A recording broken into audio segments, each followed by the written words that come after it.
可以開始啦。你好，我係地遠，係水泥森林中的武者嘅其中一個作者。呢個封面都係我設計嘅。咁我係 Strike Boxing 級嘅教練啦，咁係一個拳擊運動員。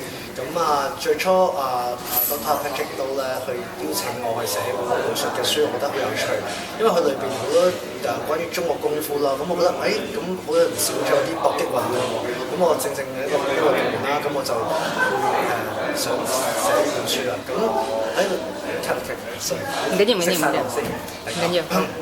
你好，我係地遠，我係呢個水流。唔緊要，再嚟。我係地遠，係水泥森林中的武者其中一個作者。呢個封面都係我設計嘅。我係 Strike Boxing 級嘅教練同埋運動員。咁最初受邀請寫本書係因為我見到，好多中國功夫嘅師傅都有出啲文章去講佢哋中國功夫嘅嘢。而我其實嘅訓練方法都好特別嘅，就係我都用咗好多中國功夫嘅 concept 喺裏邊啦，去練呢個搏擊運動。咁我覺得其實兩者之間好似望落好似差好遠啦，但其實我哋裏邊好多原理同埋 concept 都好相近嘅。咁我就寫咗幾篇文啦，係關於中國功夫同埋搏擊運動裏邊嘅一啲異同。咁亦都對中國功夫而家嘅發展咧都有一啲異同嘅。咁希望你可以買呢本書睇下裏邊嘅我哋嘅著作啦。